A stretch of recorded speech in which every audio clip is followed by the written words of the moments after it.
Hello, moi c'est Cécile. En bon enfant des années 90, je suis en pleine crise existentielle pré-trentaine. Du genre, qu'est-ce que je veux faire quand je serai grande? Est-ce que je suis vraiment bien dans ma vie? Et surtout, c'est quoi le sens de tout ça en fait? Ni vraiment Gen Z, ni complètement millennials. Je fais partie de cette génération un peu paumée, il faut le dire, au futur incertain et aux pensées comparables à un tas de gribouillis. Comme vous, j'ai plein de questions. Et je vous préviens tout de suite, j'ai zéro réponse. Rien, niet, nada. Mais en parler pour se sentir moins seul, ça réchauffe toujours un peu le cœur. Ici, pas de coach de vie, pas de recette miracle. Juste des réflexions en vrac, des interrogations et une porte ouverte pour tenter d'y répondre. Bienvenue dans Flou, un podcast aussi flou que nos avenirs pour les cerveaux un peu embrouillés.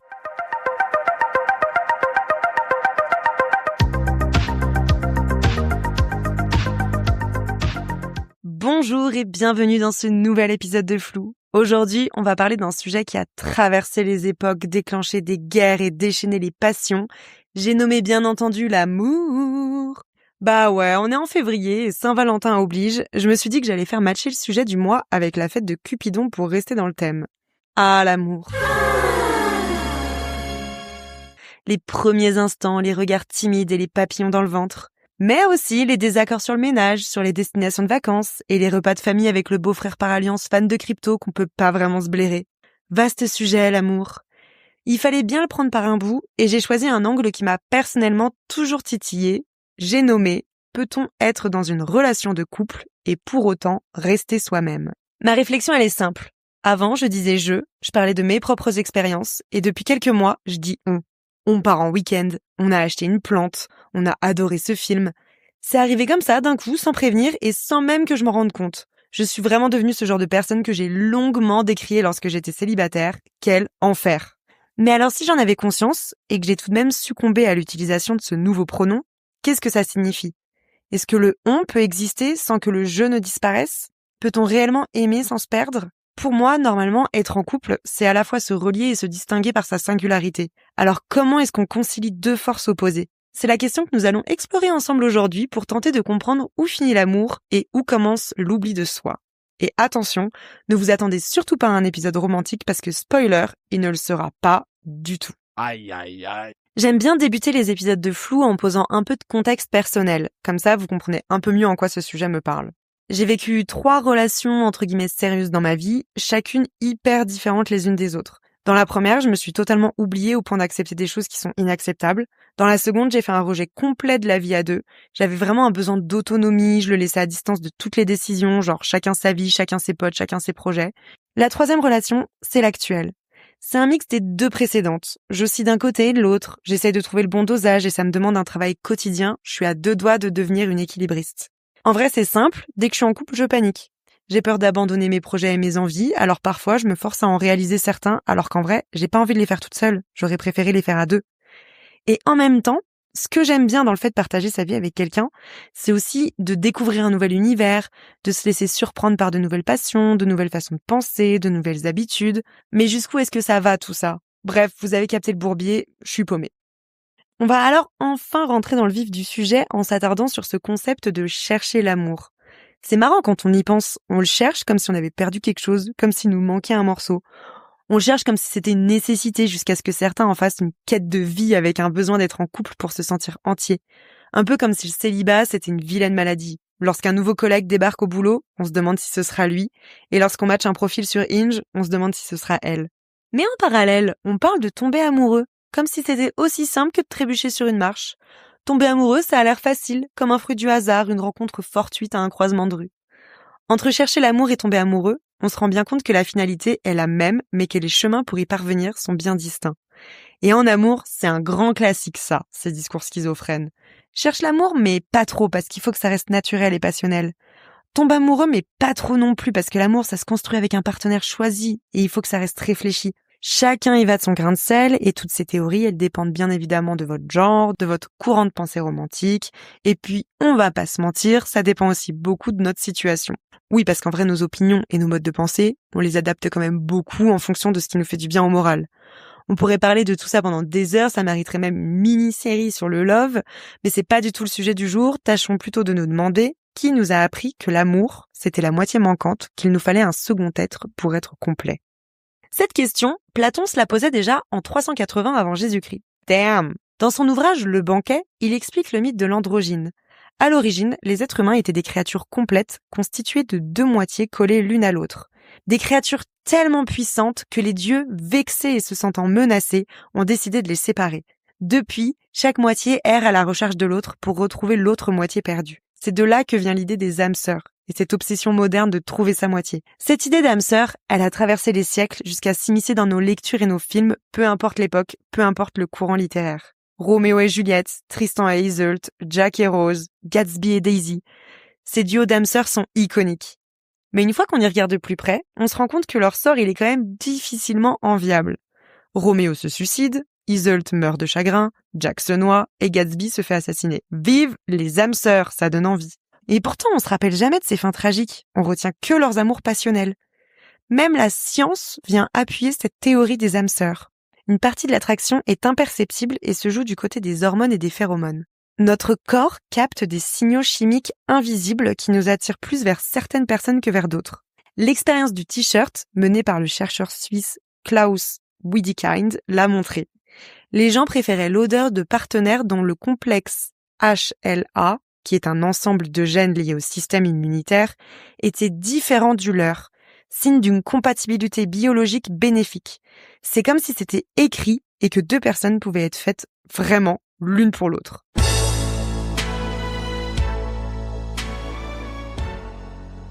Et c'est là que le bas blesse. Cette vision romantique de l'amour comme quête de sa moitié manquante nous fait glisser tout droit vers un piège très séduisant, mais risqué, que nous appellerons ici la fusion. On croit se compléter, on croit se réparer, mais en réalité, on commence surtout à s'effacer.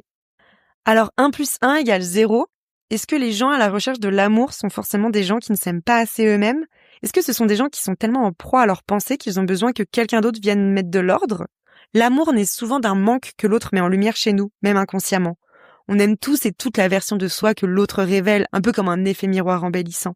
L'auteur Roland Barthes, dans son livre Fragments d'un discours amoureux, dit très joliment que l'amour est celui qui veut coïncider avec l'autre. Coïncider, se superposer, ne faire qu'un.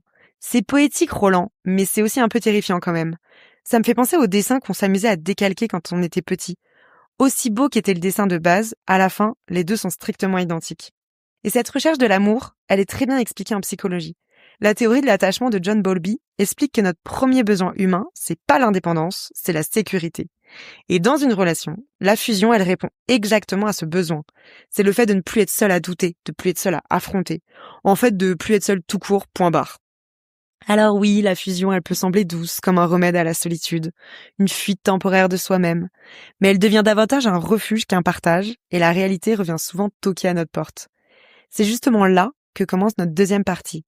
Une fois qu'on tombe amoureux, une fois que la relation et que la fusion s'installent, est-ce qu'on peut être 2 sans disparaître?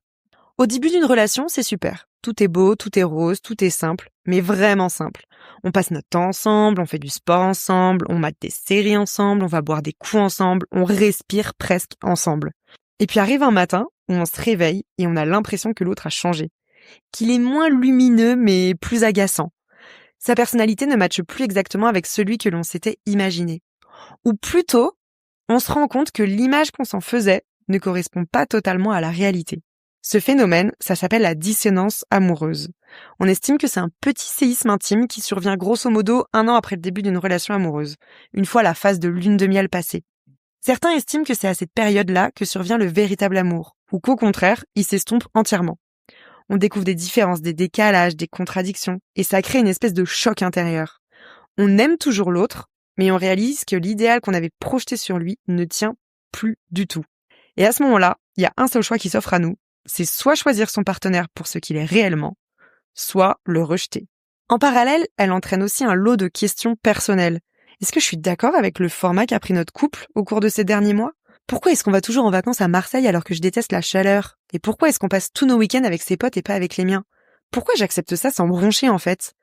Parfois, c'est même pas un gros changement ou une scène dramatique qui te fait ouvrir les yeux. C'est simplement toi qui un jour réalises que tu ne sais même plus si tu vas manger au resto thaï parce que t'aimes ça ou simplement parce que t'as fini par t'y faire. Et c'est là qu'on se rend compte d'un truc. On se perd jamais soi-même d'un coup. On se dilue doucement, un compromis après l'autre. Non mais t'inquiète, ça me dérange pas, alors que si. Comme tu veux, par fatigue. Et tu finis par devenir petit à petit un spectateur de ta propre vie et te rendre compte que tu ne sais même plus quels sont tes goûts, tes passions et tes propres rêves. Alors moi, c'est Maëlle. J'ai grandi en France et puis je suis partie à l'âge de 20 ans au Canada sur la côte ouest, à Vancouver pour y faire mes études et ça va faire 9 ans que j'y suis. Et c'est vrai que 2025, j'ai remis pas mal de choses en question dans ma vie, notamment la question de l'amour et la place que prenait l'amour, qui a longtemps été au centre, de mon univers. Et en fait, j'ai réalisé que je faisais partie de ces personnes qui ont tendance à s'oublier en amour quand ils sont dans une relation. Et ça ne s'est pas passé dans une, mais plusieurs de mes relations, qu'elles aient été longues ou courtes. J'avais cette tendance à, vraiment me modeler à mon conjoint et à absorber leur univers parce que je pense que le mien était trop fragile et les bases étaient pas assez solides. Je savais pas trop qui était Maëlle en dehors d'une relation amoureuse, mais même en dehors de différentes sphères sociales, que ce soit en tant que fille, en tant que sœur, amie, ou même le métier que je fais.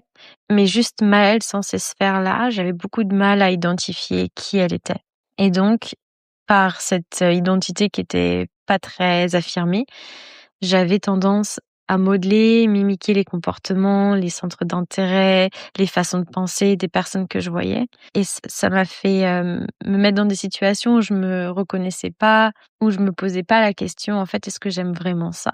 Je le faisais parce que j'avais envie de plaire, parce que je mettais aussi l'idée d'être désirée au centre. Et donc, il a fallu faire tout ce travail de décentraliser ça. Et donc ça a commencé par se poser la question, mais pourquoi en fait? C'est quoi déjà la question du bonheur et pourquoi elle est aussi, liée avec la question de l'amour? Et je pense que j'ai été conditionnée petite, que ce soit avec, les Disney, les messages des princesses qui sont, sauvées par, leur prince et qui, vivent heureux, eurent beaucoup d'enfants, donc il y a ça. Et cette idée aussi que l'amour est plus fort que tout et une fois que tu as trouvé ta moitié, tu es vraiment comblée et tu es heureuse. Tu es accrochée à cette, manière de penser qui est finalement vraiment limitante sur plein d'aspects. Déjà, ça veut dire, devoir, perdre un peu d'autonomie parce que le bonheur, c'est conditionnel à trouver quelqu'un qui est capable de te donner ça, à une temporalité aussi, ce sera quand? Et toujours remettre le bonheur à plus tard. Et en fait, 2025, j'en ai eu marre et je me suis dit: «Mais il faut que je vive maintenant. J'en ai marre de vivre à quand et reporter ça». Et ça veut dire vivre le moment présent et surtout, c'est qui Maëlle? C'est quoi que j'aime et c'est comment je peux me donner moi ça et sans attendre, un homme pour venir, me sauver, en fait. Et c'est super cliché, mais c'est un peu inconsciemment ce qui se passait. Et pour en revenir un peu à cette façon de s'oublier, c'est passé par des choses, alors des choses extrêmes et puis des choses aussi très subtiles. C'est-à-dire, quelqu'un qui me dit: «Bah, on mange ensemble ce soir, j'arrive dans 2 heures». Et puis finalement, au lieu d'arriver à 7 heures, l'heure à laquelle j'avais prévu, je sais pas, le dîner, c'est la personne elle a 1-2 heures de retard. Ça veut dire attendre, ça veut dire, bah, avoir des crampes au ventre parce que j'ai faim et être dans cette attente-là où, même, le rythme, circadien, c'est-à-dire, moi j'ai tendance à me lever tôt le matin et être avec quelqu'un qui va dormir le week-end jusqu'à, je sais pas, 12:00, 1 heure et à être là, à attendre que la personne se réveille, à regarder le plafond et en me disant, «Bon, qu'est-ce que je fais? Je m'ennuie» et pas être capable de me dire: «Mais non, en fait, tu commences ta journée et tu fais tes trucs indépendamment de cette personne-là». Et donc 2025, ça a été vraiment reconstruire, cette forme d'autonomie et de décentraliser les hommes et la place que prenait, être en relation dans ma vie. Il a fallu, faire des choses seule et ça a été un peu compliqué parce que je pense que c'est la meilleure façon pour se découvrir et en fait, j'avais pas forcément un problème avec être seule, mais je savais pas forcément quoi faire seule et les choses que j'avais envie de faire seule, elles me faisaient peur. Et donc ça a été, faire face à ces peurs-là, c'est des peurs qui m'ont longtemps paralysée. C'est des obstacles, mentales, en fait. Peur d'aller toute seule dans la montagne, peur de conduire, peur de voyager seule et en fait, j'étais tout le temps dans l'attente de: «Je le ferai, avec mon mec. Et ça a été tellement libérateur de se dire non, je vais me donner ça à moi-même et je vais pas attendre quelqu'un d'autre pour le faire. Et c'est parti avec alors une décision un peu radicale, mais partir au Népal, faire un trek dans l'Himalaya. Je pense que ça a décanté beaucoup de choses. Je me suis rendu compte que j'étais capable. Et je pense que ces questions, elles ont été essentielles pour pouvoir arriver à cette forme de libération. Attention, que ce soit pour le témoignage de Maëlle ou pour tout ce que je blablate dans cet épisode de podcast, je parle ici d'un schéma de relation amoureuse récurrent, certes, mais en aucun cas exhaustif. Il y a certaines personnes qui vivent très bien cette fusion, il y en a d'autres qui l'expérimentent même pas, et il y en a d'autres qui vont se poser ces questions seulement après une rupture lorsqu'ils se retrouvent face à eux-mêmes, etc., etc. Ne faisons pas de généralité, vous m'avez compris. La sociologue Eva Illouz explique très bien cette glissade vers la fusion. Elle rappelle qu'aux précédentes ères de notre histoire, le couple y servait surtout à survivre. On s'unissait pour la protection, pour les finances ou pour les alliances. Sauf qu'aujourd'hui, ça n'a plus rien à voir avec ça. Le couple, c'est devenu un projet de développement personnel à deux. On veut une relation qui nous épanouit, qui nous élève, qui nous rend meilleurs, qui nous aide à nous accomplir. Elle va même plus loin en montrant que le couple moderne est devenu une cellule presque autosuffisante. On attend de l'autre qu'il soit à la fois notre partenaire amoureux, notre meilleur ami, notre confident, notre psy du dimanche, parfois même notre raison d'être. Le problème, c'est que la barre, elle est tellement haute qu'elle crée une pression permanente et une attente qui ne peut pas être remplie. À force, on finit par passer plus de temps à s'assurer que notre partenaire check toutes les petites cases plutôt qu'à se demander ce qu'on veut nous réellement. Et disparaître au profit de sa relation de couple, messieurs, dames, c'est un concept récurrent et bien connu. Je vous présente la dépendance affective. Étudiée par Melody Beattie, Walter Rizzo et d'autres, la dépendance affective, c'est littéralement aimer l'autre plus qu'on ne s'aime soi-même. C'est placer l'autre au centre. C'est se mettre soi-même en arrière-plan. Être un peu trop attentif, un peu trop flexible, un peu trop prêt à s'effacer. Trop souvent, nos références pop culture ont romantisé cette dépendance. Combien de fois on a entendu les fameux « je ferai tout pour toi », « l'amour c'est le don de soi, je veux que tu sois heureux ». Mais la frontière, elle est fine entre donner et se sacrifier en douce. Il y a cette citation que j'ai trouvée en faisant mes recherches pour l'épisode. Je sais pas de qui elle vient, mais vu le style, il y a moyen que ça sorte tout droit d'un Skyblog, mais pas grave, parce que je la trouve quand même plutôt pas mal. Ouvrez les guillemets. Si on cherche l'amour pour combler un vide, on ne tombe pas amoureux, on tombe dépendant. Fermez les guillemets. Et c'est tellement vrai. La Cécile de 20 ans aurait adoré tomber dessus plus tôt. Parfois, on croit aimer quelqu'un alors qu'en fait, on aime surtout le calme qu'il nous apporte, le bruit qu'il fait dans notre silence et le fait qu'il fasse taire nos pensées. Le psychanalyste Donald Winnicott disait que pour être vraiment bien avec quelqu'un, il fallait d'abord être capable d'être seul. Tout à l'heure, je vous parlais de cette phase un peu chaotique après la lune de miel, où on voit l'autre et sa relation tels qu'ils sont vraiment. C'est souvent le moment pour réajuster le tir, se poser les bonnes questions et communiquer pour repartir sur de nouvelles bases. Mais alors, comment faire pour trouver ce juste équilibre? Pour être présent à la fois pour soi et pour l'autre. Et vous noterez que j'ai bien placé le soi en priorité. C'est là que les choses se corsent. Comment fait-on pour garder ses rêves à soi, tout en construisant quelque chose à deux? Eh bien, figurez-vous que je n'en ai aucune fichtre idée, car vous vous en doutez, si j'ai choisi ce sujet de podcast, c'est bien que ça me turlupine et que ça tourne dans ma tête. Parce que c'est bien joli de dire « il faut communiquer, il faut faire des compromis », mais dans la vraie vie, c'est rarement aussi simple. On se retrouve vite à se demander « est-ce qu'on peut avoir des projets différents sans s'éloigner ? Et si je m'assois dessus, est-ce que je vais le regretter ?» Soyons honnêtes, il nous est toutes et tous arrivé de refuser des propositions pour notre couple. Des voyages, des opportunités professionnelles, des sorties entre potes. Moi, par exemple, j'ai hyper envie d'aller vivre 6 mois, pieds nus au Costa Rica, sur un spot de surf, pour progresser tout en travaillant dans un petit bar de plage. Sauf que mon mec, ça ne le chauffe pas du tout.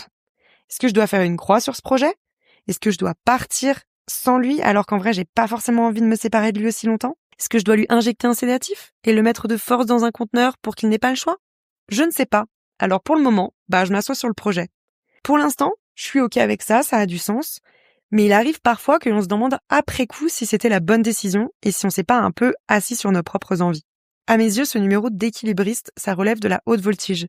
Surtout dans mon cas où j'ai 15 envies à la fois, pas toujours en adéquation les unes avec les autres, pour ne dire jamais en adéquation. C'est un dosage quotidien qui nécessite des efforts constants des deux parties. Et oui, j'emploie le mot partie parce qu'à ce niveau-là, ça devient presque un job à temps plein, alors autant utiliser des termes business. Parfois, c'est épuisant et décourageant. Mais perso, ce qui me rassure, c'est de me dire que les psychologues y vont également dans ce sens-là et qu'ils encouragent l'individualité dans le couple. Alors ça veut dire qu'on doit être sur le bon chemin. Le psychiatre Murray Bowen disait que l'amour adulte, le vrai amour, c'est lorsque deux personnes arrivent à être connectées sans fusionner. Pas collées, pas confondues, mais proches. Et il ajoute, plus tu es capable d'exister par toi-même, plus ton couple est solide, et pas l'inverse. Je vous l'accorde, ce n'est pas évident du tout d'oser dire « non mais là j'ai pas envie » ou alors « j'ai besoin d'être seule ». C'est vraiment la hantise de tous les people pleasers qui détestent passer pour des relous casseurs d'ambiance, moi la première. D'autant plus lorsque t'es une femme et qu'on t'a appris à ne pas froisser qui que ce soit, qu'il fallait être douce, polie et acquiescer. C'est sûr que c'est plus confortable, mais à long terme, c'est le meilleur moyen pour s'effacer. Là, normalement, on arrive au moment du podcast où vous me dites « T'es bien mignonne, ma grande, mais concrètement, on fait comment ?» Eh bien, vous avez raison de me demander ça, alors laissez-moi vous proposer 5 tips concrets pour rester soi-même en couple. Ces conseils ne sont absolument pas de moi, bien heureusement, mais ils sont 100% validés par la communauté des psys. À vous de vous les approprier ou non, à votre rythme et dans la mesure du possible, no pressure. Tips numéro 1. Avoir un espace à soi. Mais genre vraiment à soi. Ça peut être un espace physique ou mental, comme un sport, projet créatif, un groupe de potes que tu mélanges pas, un carnet dans lequel t'écris, un moment de la semaine que tu te dédies à toi-même. L'important, c'est que ce soit ton endroit à toi que tu ne partages pas avec ta moitié. Ça veut pas dire que c'est contre l'autre ou que tu lui caches des choses, c'est simplement pour te rappeler qui tu es toi réellement sans ton partenaire. Tips numéro 2. Vérifier régulièrement ce qui est un compromis et ce qui est un renoncement. Il y a un monde entre « je fais ça pour toi parce que ça me fait plaisir » et « je fais ça pour toi parce que je ne m'autorise plus à vouloir autre chose ». Il y en a un qui nourrit la relation et l'autre qui l'éteint. Je vous laisse deviner lequel est lequel. Une bonne question à se poser, par exemple, c'est « est-ce que ce que j'abandonne ici va me manquer plus tard ?» Si la réponse est oui, c'est que ce n'est plus un compromis, mais un sacrifice. Et j'entends déjà ceux qui me diront « oui, mais on peut pas savoir à l'avance ce qui va nous manquer plus tard ». Bien sûr, je vous l'accorde, mais en général, quand il y a un doute, c'est qu'il n'y a pas de doute. Tips numéro 3. Parler et encore parler. Et pas après avoir accumulé 35 frustrations. Ça, ce tips, je le précise vraiment pour moi-même parce que c'est grave mon style de prendre sur moi en me disant « non mais il va bien finir par capter ». Sauf que non, en fait, c'est rarement le cas. Quand on ne dit rien, on remplit la relation de silence qui grossit avec le temps. Assumer de dire « j'ai envie de faire ça pour moi » ou « j'ai dit oui par réflexe, mais en fait je voudrais y réfléchir », c'est pas un manque d'amour, bien au contraire. Vous avez le droit de vous choisir vous et de changer d'avis. Tips numéro 4. Se rappeler que l'amour n'est pas symétrique, mais qu'il se doit d'être réciproque. Nous ne sommes pas obligés d'avoir les mêmes envies, les mêmes objectifs, ni la même façon d'avancer. Mais il doit y avoir une réciprocité dans l'effort, un respect des projets de chacun, et que les deux fassent un pas l'un vers l'autre, respectent le timing de l'autre, etc. C'est pas toujours du 50-50 ni au jour le jour, mais ça doit s'équilibrer dans le temps. Tips numéro 5, et ce sera le dernier.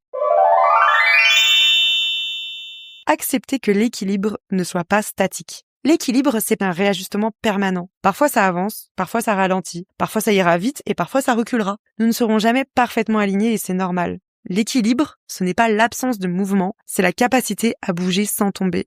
Mais je vais me mettre à écrire des titres de rap, moi, si ça continue à sortir des punchlines pareilles. Il y a un dernier point que j'aimerais évoquer avec vous avant de clôturer cet épisode. C'est la notion d'engagement. Parce que depuis tout à l'heure, je vous parle de ceux qui s'oublient au profit de leur couple.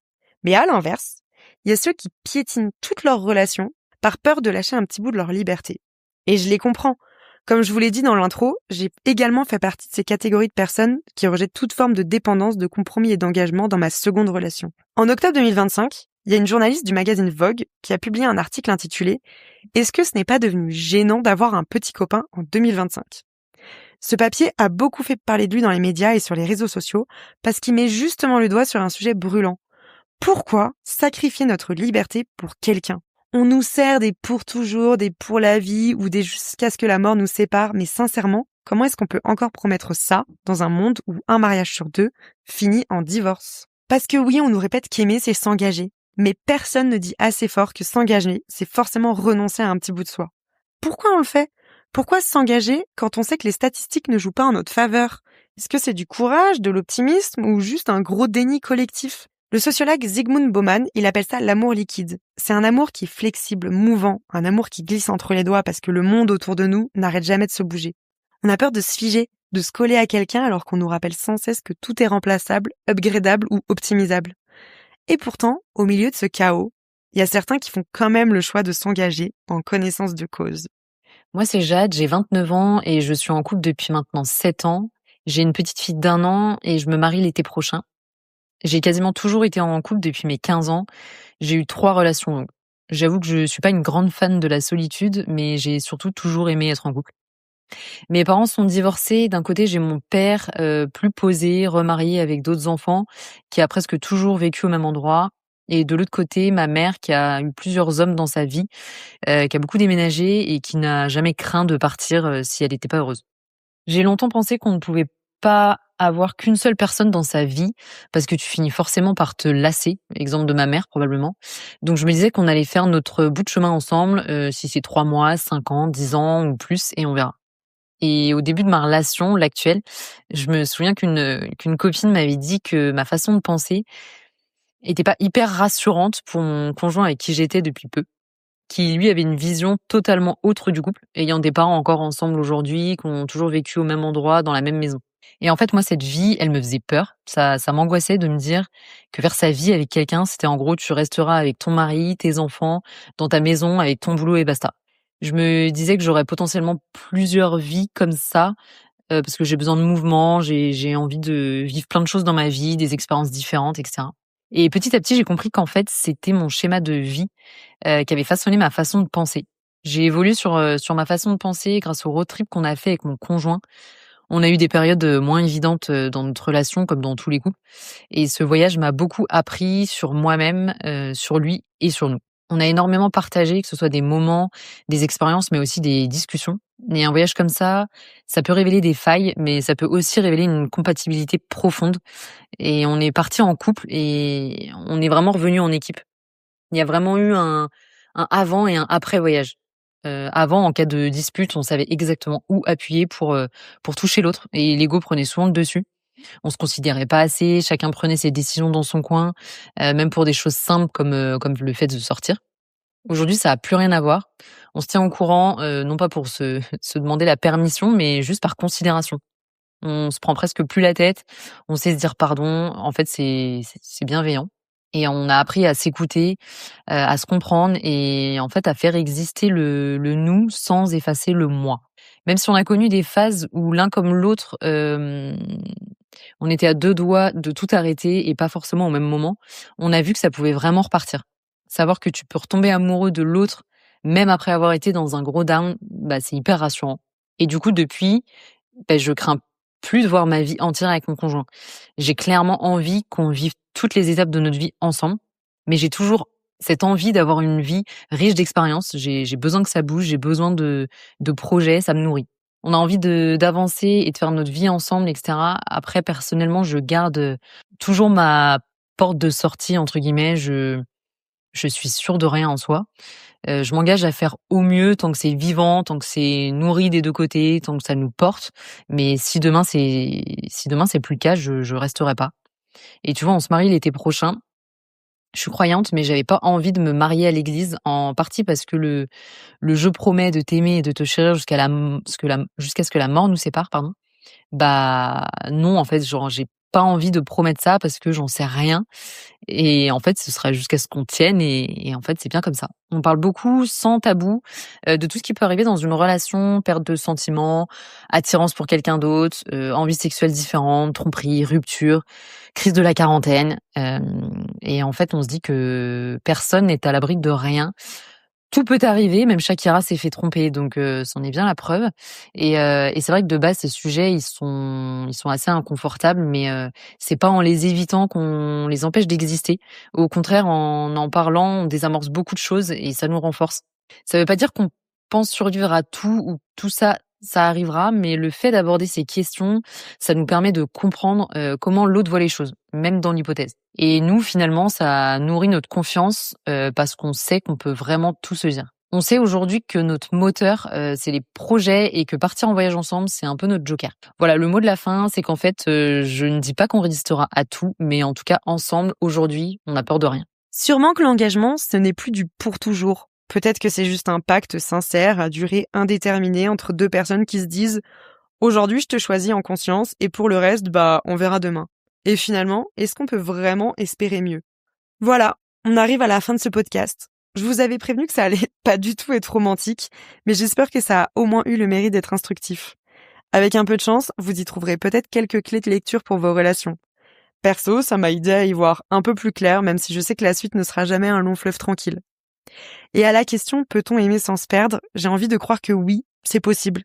Que rester soi-même en couple, c'est pas forcément s'éloigner de qui on est, mais plutôt se rencontrer encore et encore à travers des versions de soi qui vont évoluer et qui vont changer grâce à quelqu'un qui nous challenge. Parfois ça passe et parfois ça casse. C'est pas grave. Perso, je crois que le véritable goal en amour, c'est pas de posséder l'autre, mais de choisir librement de rester. Et comme le disait Simone de Beauvoir, l'amour authentique est celui où deux libertés se reconnaissent. Voilà de sages paroles pour clore l'épisode du jour. On se retrouve en mars et en attendant, prenez soin de vous. C'était Cécile pour un nouvel épisode de Flou. N'hésitez pas à me partager ce que vous en avez pensé depuis le compte Instagram flou-podcast. Et si vous avez aimé, vous pouvez vous abonner ou laisser des petites étoiles sur Spotify. Ça fait toujours plaisir. On se dit à très vite pour une nouvelle discussion.